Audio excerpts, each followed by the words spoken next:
Hi, I'm Heather, and this is the hopefully inaugural episode of Wonderfully Knit, podcast by a pre-med who is non-traditional and really very crafty. The general purpose of this one is both to pass on and share information. We have a group at Ravelry.com, the Wonderfully Knit podcast. You should be able to search for it and find it. Please do. Please enjoy and join in some of the conversations that I'm hoping to get started. One of the conversations that I'm hoping to get started after today is going to be about things like helpful study apps and things like that.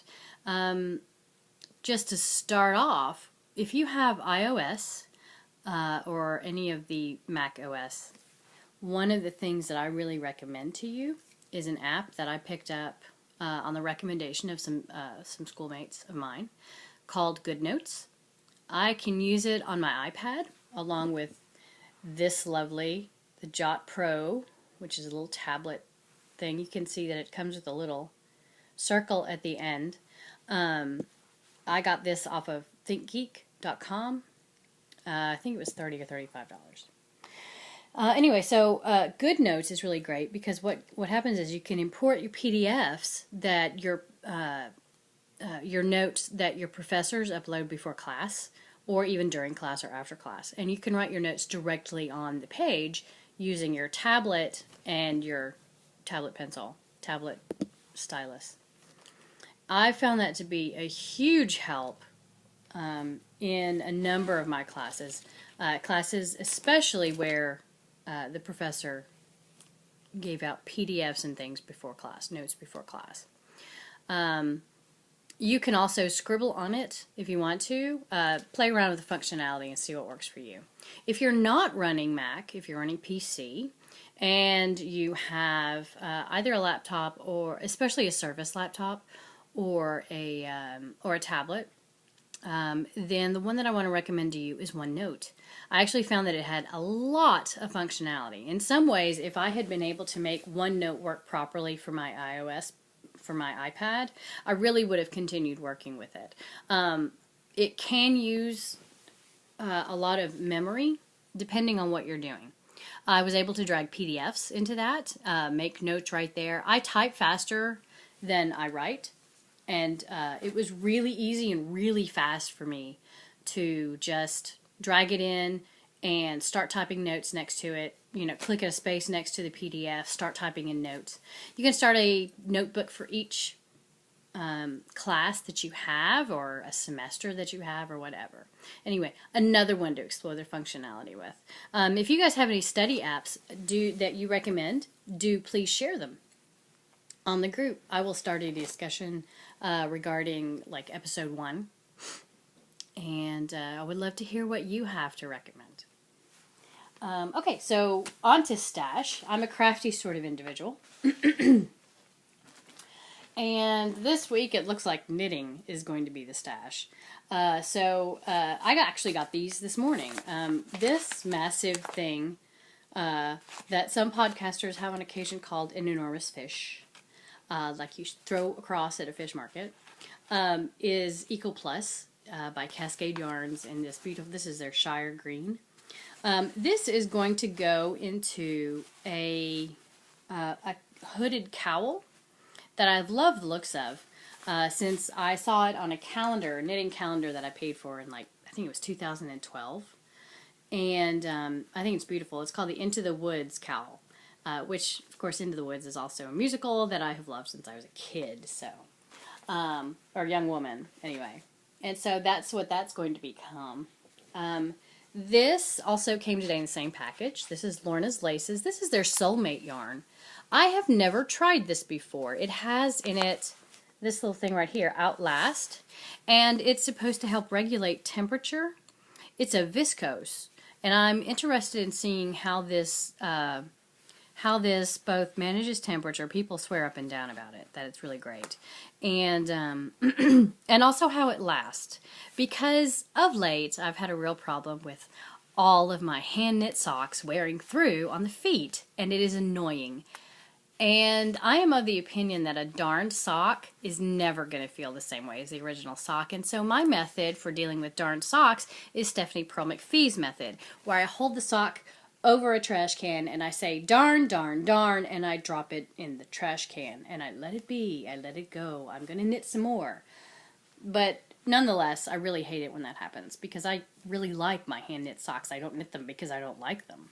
So anyway, I'm hoping that one. This is the Irving Park colorway, color number 205, and I like it. It's violet and magenta. There's some orange in there, but it's a little muted. I saw the picture on Craftsy and picked it, and I actually thought it was going to be a little more saturated than this. It's a little more desaturated in person than what you're seeing on the screen here, actually. So there's that. And then this is kind of weird stash because you guys can't buy this. If you didn't, this is the last of the 2014 Rockin' Sock Club yarn by Blue Moon Fiber Arts. And you saw the stick. That's the sticker we get there at the end of the year. And this is gorgeous. I just love this. It's like a it's like a beautiful green and blue. And this is weird, but this is fully as saturated in person as it is on the screen, as far as I can tell. It's gorgeous. It's called Field and Stream. It's a club yarn, which means that it will be released to the general public very much later this year. Like in the end of 2015, it will be released to the public.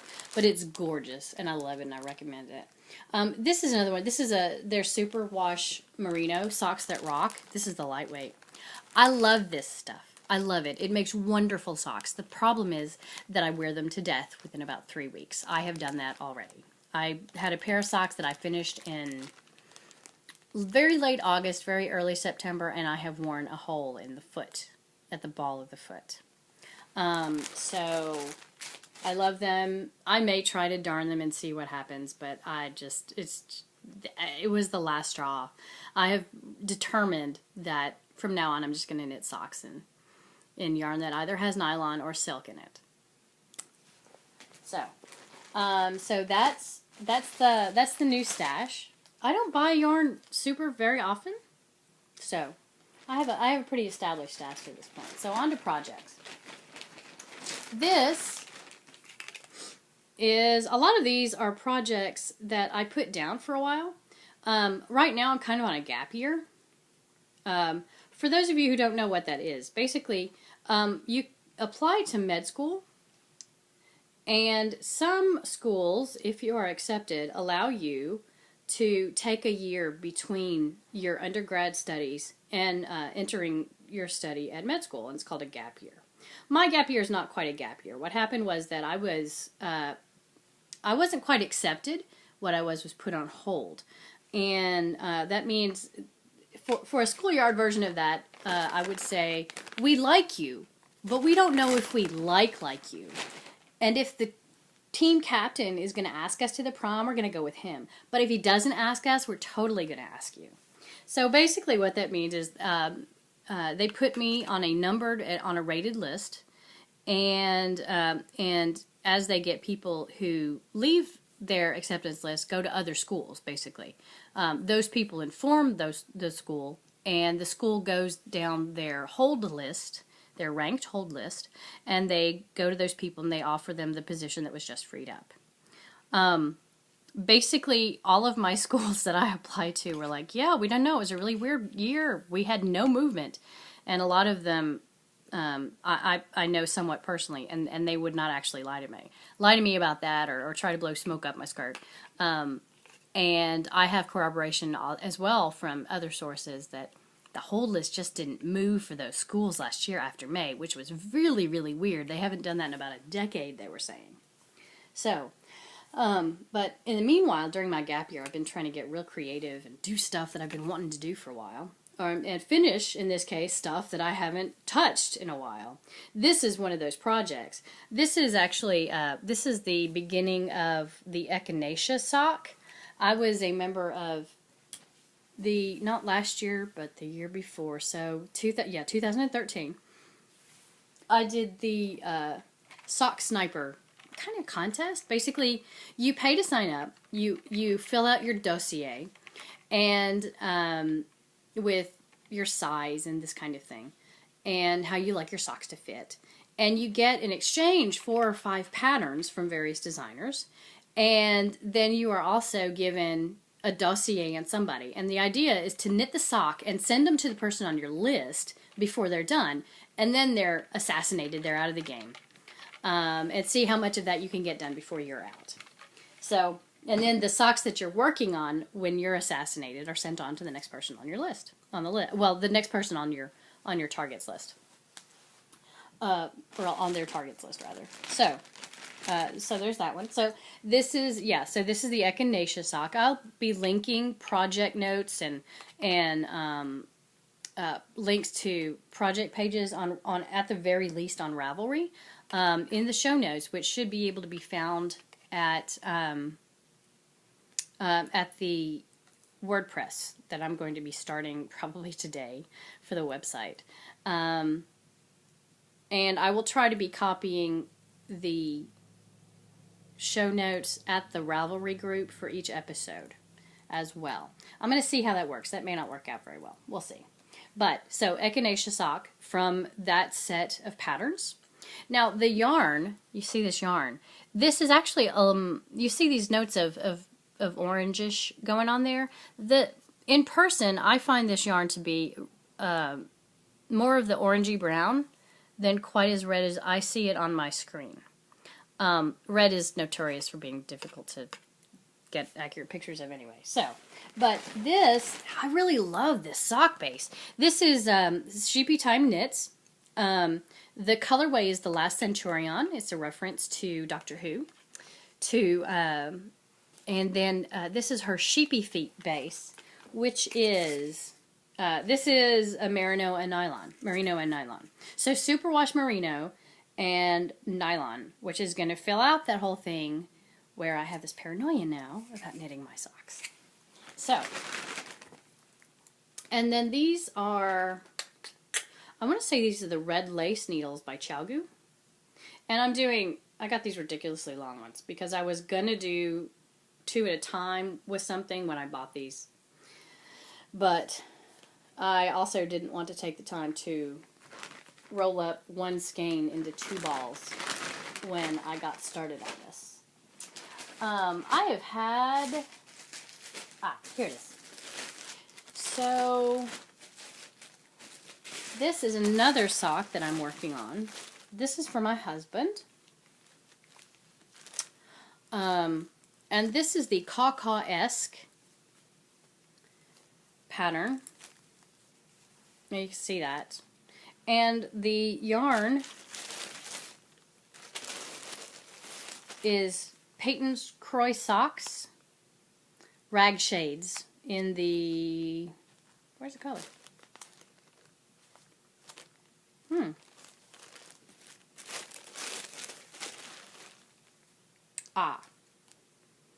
Gray Brown Marl. And indeed, the yarn is marled.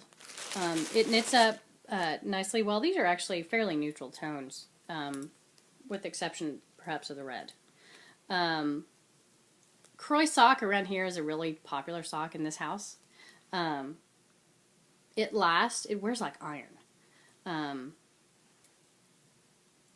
just beautiful stuff. I'm having kind of an issue with the pattern. This is just a ribbed sock, plain bottom, and then the top is ribbed, and you can see that there's decreases into the center of the sock and it happens up the back of the sock too, at some point, because for some reason this I'm just finding this pattern really, really persnickety for what is essentially a ribbed sock. So the matching sock may be fraternal. I don't know. Again, I'll put a link to the pattern in the show notes. This next one is another sock. The pattern, there we go. The pattern name is Almondine, like green beans almondine. And is from the book Sock Knitting Masterclass. I've actually, you can see, I've got several pages noted in there for both me and family, mostly me. My girls are not particularly wild about hand knit wool socks. They don't understand yet, but they will. Anyway, so almondine. And this is the yarn. It's this crazy purple and neon green and medium Kelly greenish color that I really like. There's just something about this that I really like this colorway. I really like purple in general because it's a good color for me. This is Online Super Sock, Neon Color 2.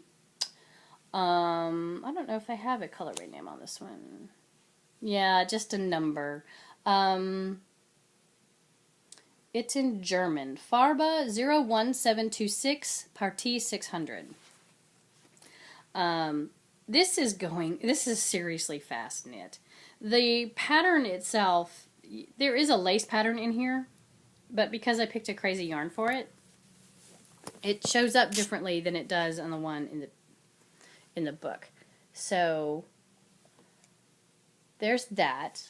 And then if you go to the RAV page, you should see several things.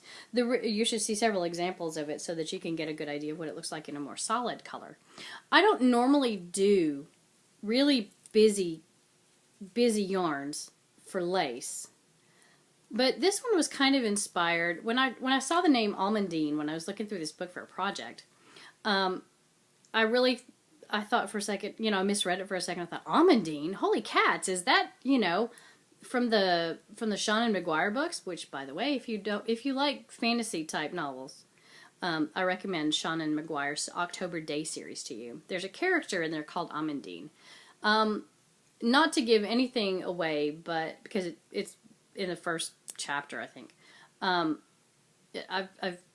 It's been a while since I read number 1, but I'm pretty sure it's in the first chapter. Amandine is the main protagonist's mother, and she is not exactly all there during the course of the series.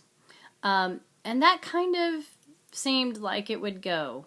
Like a good project name would be Amandine instead of Almondine, and using a kind of off-kilter yarn to go with an otherwise elegant pattern. Kind of appealed to me. So there you go. Next one is going to be one I started yesterday. Again, it is from the Sock Knitting Masterclass book. This pattern is by Anna Zilborg. A lot of you are familiar with Anna Zilborg. She's been in the business for a little bit. These are her half-stranded socks. The thing that appeals to me about this particular pattern, besides the fact that it's colorwork and I really like colorwork, is these soles right here. If you wear a hole in them at any point, you can just, the way that these socks are constructed, you can just unpick stitches, re-knit the sole, and then you've extended the life of your sock. And actually the sole is actually very, very quick knit. So you can see there the lovely pattern that she's chosen for that. And this is mine. This is going to be a little difficult to show you guys because these are really deep colors. These colors are very saturated, very darker, in darker reds and whatnot. But hopefully, oh, that's not bad. See, so that is the top of the sock. It's just a beautiful pattern. I really like it. And then this is the red. This is the sole. And I was intending to make this for me, but the yarn itself is actually knitting up a little bit thicker than I thought it would on what are 2.75 millimeter needles. So a US 2.5 or something, I'm not sure right now.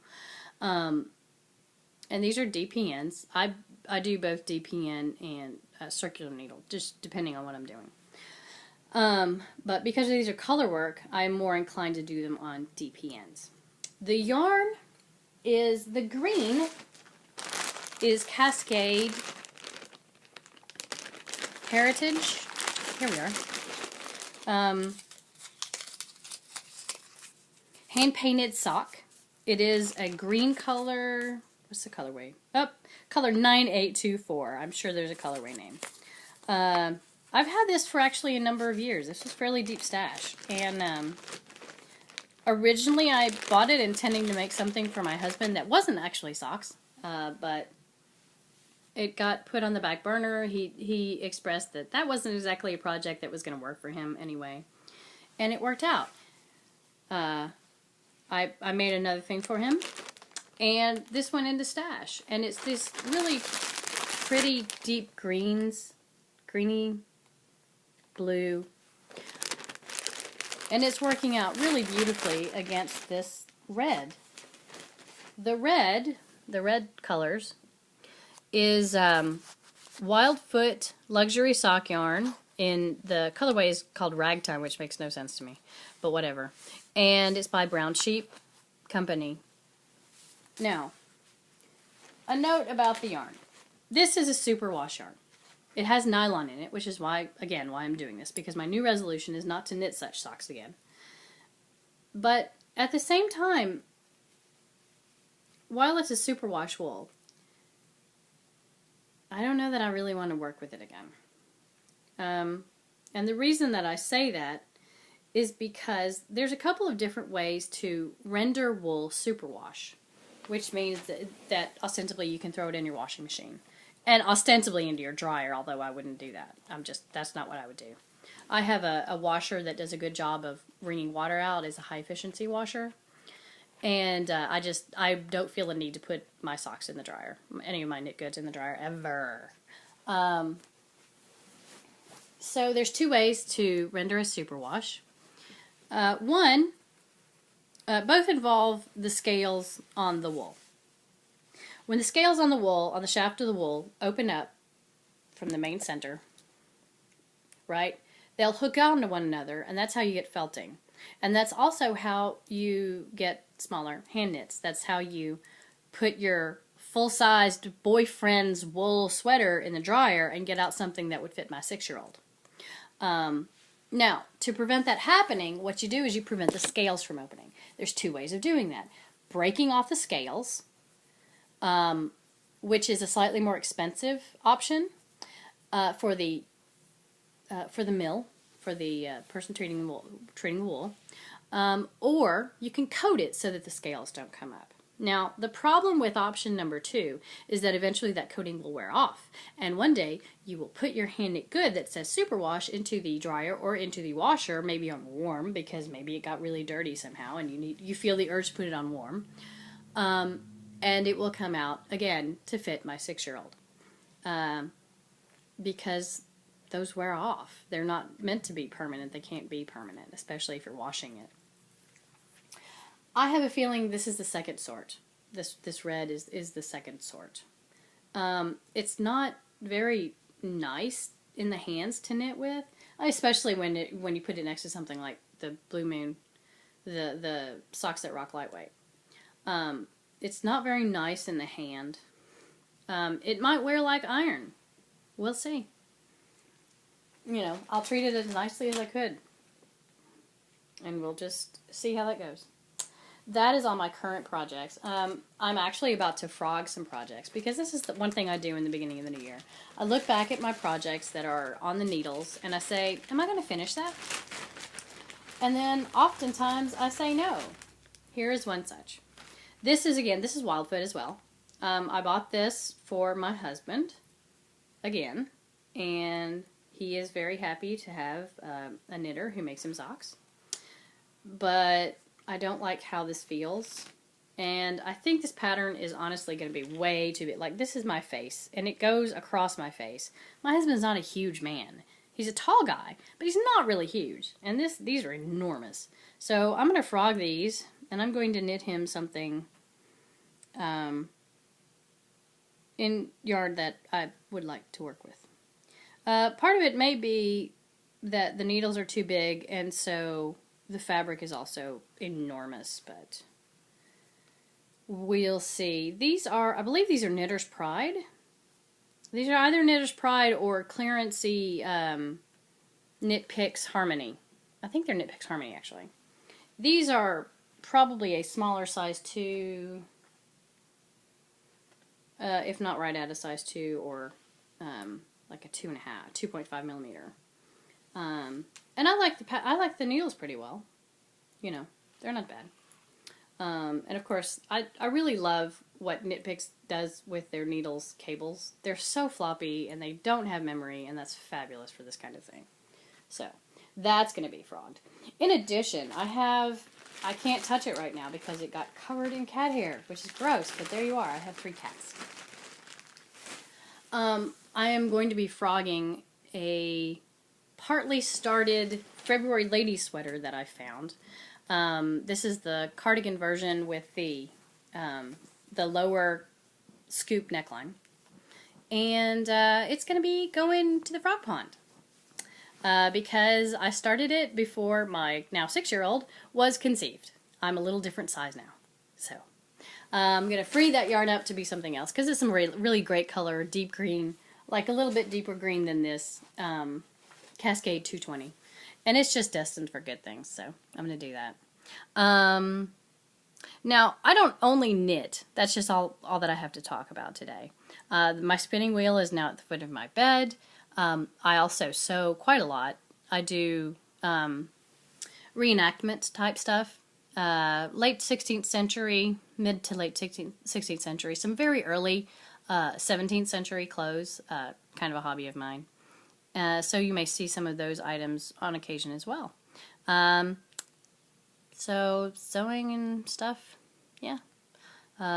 General life talk, that sort of thing. But I think that's it for today. So let me know in the comments or at the RAV group what you think of today, anything you'd like to see. I said at the beginning of the 26 minutes now that I'm a pre-med, which is great. That's fine. But I want to emphasize that this particular show is not pointed merely at pre-meds, but also at like medical students if you're needing a break or something, or other types of pre-professionals, pre-dental.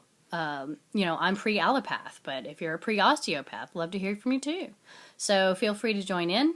Pre-PT, pre-OT, I think I said pre-dental, but whatever, pre-dental is welcome too. Pass on the word. Let your friends know that, hopefully there's this new podcast started that might be up their alley. All right, we'll see you next time.